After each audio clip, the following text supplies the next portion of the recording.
Meantime, President Trump is promising a major announcement on Russia today as he meets at the White House with NATO's Secretary General. Doug Luzader joining us live from Washington with the latest on this. Doug. Good morning. And that big meeting is happening right about now. So we should hear some kind of an explanation relatively soon on what this big announcement is supposed to be. The assumption is that it has more to do with helping Ukraine in its efforts to fend off an aggressive Russia. The U.S. Special Envoy for Ukraine arrived in Kyiv this morning, where the government there says they'll be talking about, among other things, sanctions. Even though President Trump has promised a big announcement today, he wasn't saying much late yesterday. On Russia, are you going to be announcing sanctions on Russia tomorrow?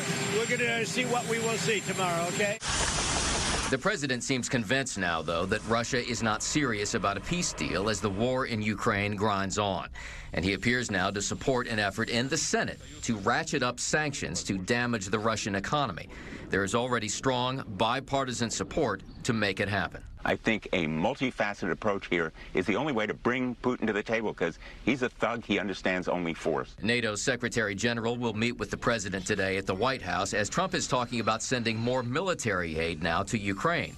And he suggested yesterday that he had misjudged Vladimir Putin. I thought he was somebody that meant what he said, and he'll talk so beautifully and then he'll bomb people at night.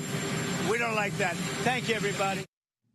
Okay, and as far as the president's announcement is concerned, you know, we're kind of guessing at this point that it has something to do either with this endorsement of sanctions on Russia or having to do with providing more military assistance ultimately to Ukraine. Putin is certainly concerned about more sanctions. He doesn't want to see his economy take a big hit. But there is a report in Axios this morning that the administration is also considering not just defensive military aid like Patriot missile systems, but offensive as well, perhaps even long-range missiles that could strike deep into Russia.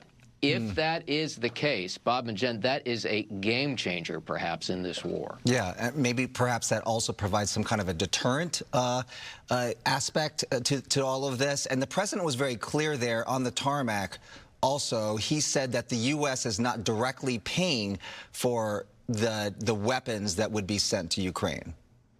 That's right. This would be essentially selling them to NATO allies, for instance, that would then transfer them to Ukraine. Now, if these are offensive weapons they're talking about, you know, all bets may be off. But we'll see what the president says today. All right. All that happening today at the White House with the UN NATO Secretary General. We appreciate it, Doug. Thank you.